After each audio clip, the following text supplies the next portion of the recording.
Hello, my friends. It is January 6th, 2019. I almost said 18. Oh boy. It is 12:38 a.m. and we are looking at current temperatures of the US right now, and we are going to be focusing on the West Coast here. So we do have some mild temperatures, Southern California, and then, as we move up towards the Canada area, it gets a little cooler.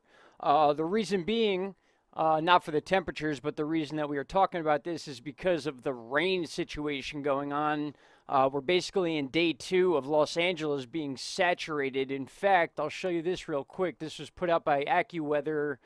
Thank you to them. Anyone traveling through or living in the Los Angeles area should be on the lookout for flooding and debris flows tonight as heavy rain continues. So this has been an ongoing situation as we've been watching this ridiculous amount of moisture being poured in from the Pacific Ocean all over the United States.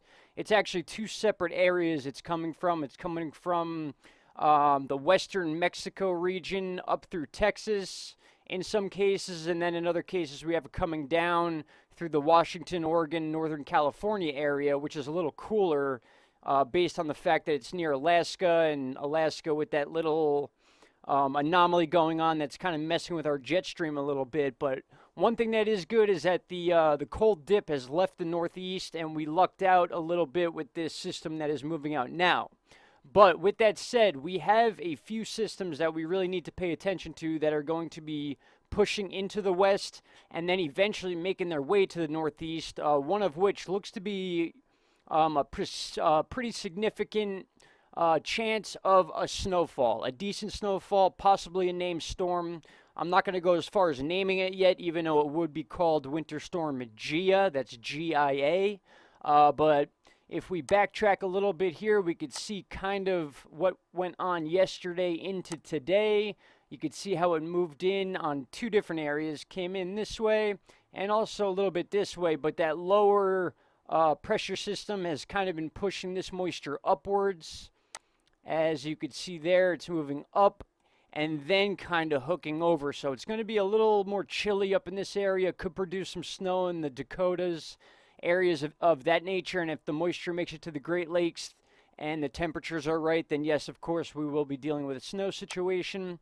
Tropical Tidbits, in fact, shows a upcoming snow situation for the Northeast we'll touch on briefly. Now, let's see if I'm getting in the right order here. We did our temperature chart.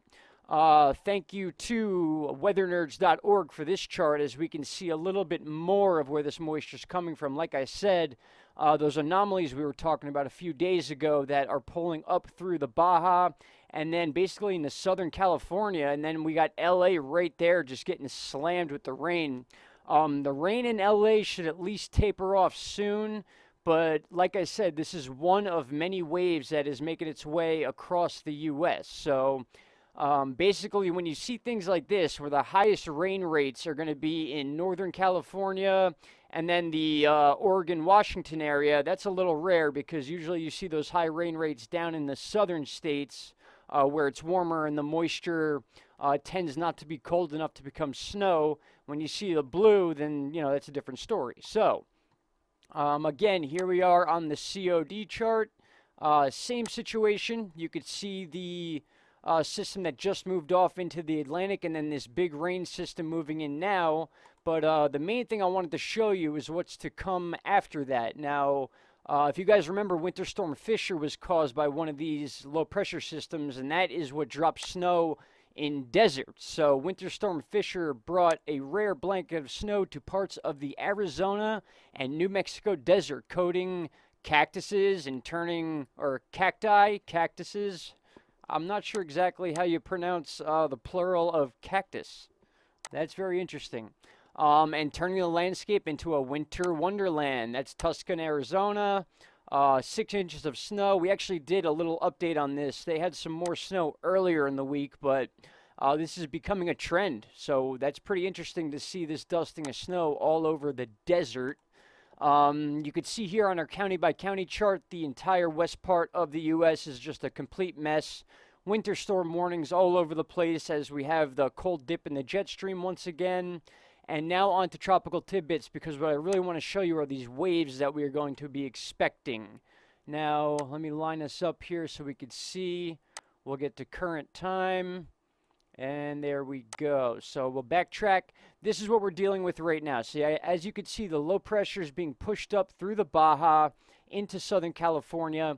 It turns into snow as we get closer to the Rockies, which is then going to come up in this direction and possibly bring snow to the Dakotas like we talked about. But this rain band in particular is coming up and bending this way. So we need to wait and see what this high pressure is going to do with the jet stream. Either if it dips down, it'll kind of force that moisture down this way. If it kind of stays plateauish, that moisture is going to come across the Great Lakes, possibly causing lake effect snow in the Northeast. We're going to look at that too because there is the possibility for a pretty significant snowfall in the Northeast in the coming days. So let's run through this real quick. Here's the first wave we're talking about. And as you can see, it dips down and then comes right up to the Great Lakes. So this is all going to depend on where our jet stream is at the time. It's going to depend on the temperature at the time. Usually at this time of year, the border of Canada is very cold. So anything that touches that area, especially moisture, becomes snow. And then with the giant lakes we have here, they actually affect the weather because of how big they are, which is why we talk about areas of Buffalo and Watertown when it comes to snowstorms in the Northeast. So this is that first wave right here. We got a low pressure in Canada kind of forcing it down. We got another high pressure down here kind of forcing it up. So these weather systems do not move on their own. They are forced by other systems. And with that said, let's move forward. And then here we go. Here comes January 8th, another major low pressure system, basically centralizing over the border of Canada and the U.S. And we'll see where this one goes. That one kind of turns up into Canada, but then you see the low pressure behind it. Because this one's here, this one's going to turn right into California once again as we move into the 11th and the 12th, as you can see right here. So that's our second slam on the west coast of California, and then that obviously will move into California, bringing even more rain, more possible mudslides, more displaced people. Again, hashtag bipolar weather. That is just all I can think of saying when it comes to this stuff, because some of these repeat cycles we're seeing here based on the El Nino we're dealing with are just causing some really, really crazy weather. Now, if I back up here a little bit, I know I'm going off track from the west coast here. I want you to watch this low pressure system because this is the one that could bring some significant snow to the Northeast come January 13th. As you can see on the 12th, we have that system right over the Great Lakes. And once we hit that area, if it's cold enough, that is always a snow producer. And always to the east of the lakes, that's where you get the most snow. And then you could see by the 12th hour of January 13th, we got New York, parts of Pennsylvania. We got Illinois in there. We got all sorts of areas, especially Vermont, New Hampshire, Maine, of course, because they stick up even farther into the Canada area. And then as we move off into the Atlantic, it's a little warmer. It turns back into rain. But as of right now, we could expect some serious snow on the 13th in the Northeast. But back to the West Coast. Now look at this high pressure we have.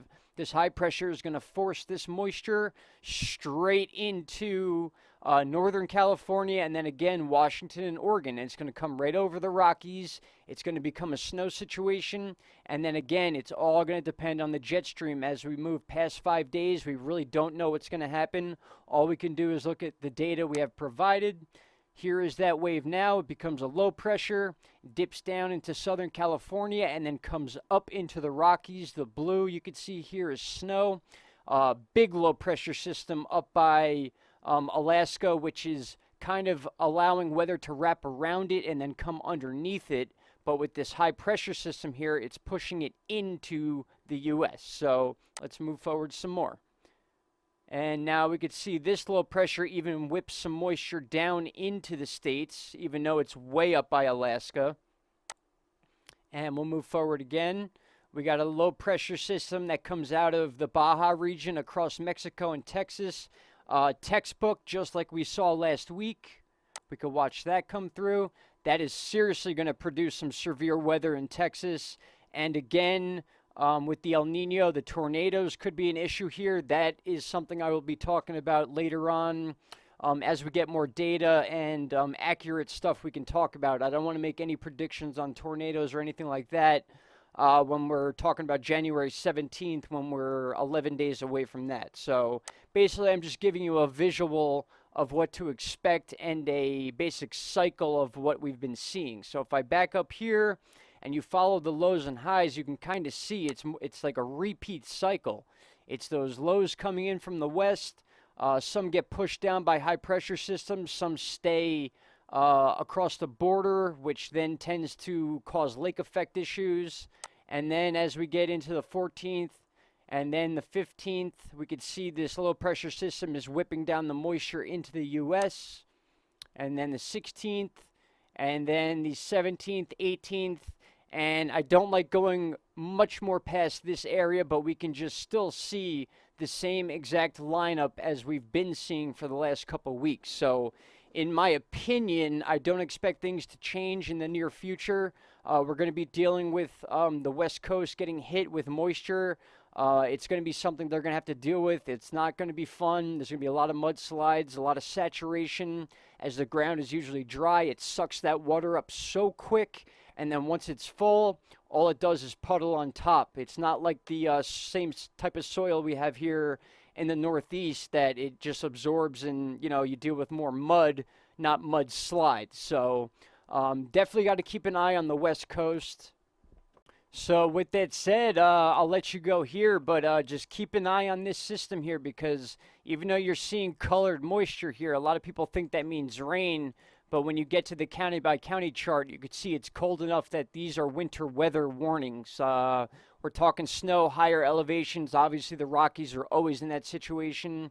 So this is, again, like I said, it's going to come up. It's going to curl down this way. And then depending on if we have a little dip here, it might force it down to the southeast. Possibly missing Florida. In fact, I read a report saying that Florida may be excused from this one, but again, you never know with weather. But if we do not have this dip in the jet stream here, we can expect this system to reach the Great Lakes, and then as we showed on the 13th, we could be dealing with a winter storm in the Northeast. So we're going to be talking about that in the next video. I am going to have another video out tonight as I am just pumping them out today. I need to catch up. I need to show you guys that we are very dedicated to this channel, and it is going to be a more frequent thing as time goes on. So with that said, guys, that's what I have for you for now. I had a couple earthquake videos posted earlier today if you want to go check those out, and I'm currently working on another one for you. A little bit more interesting stuff as far as what's going on globally.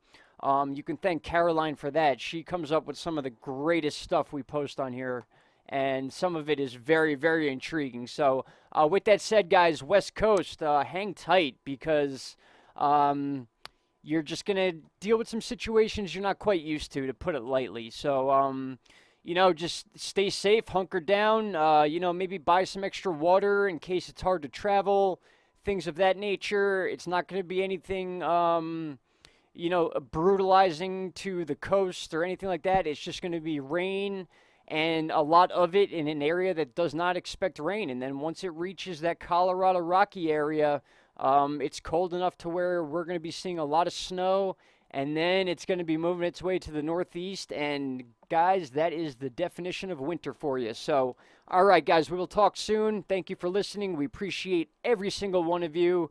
And I think that's all I have to say. It is. Have a great night. Bye-bye.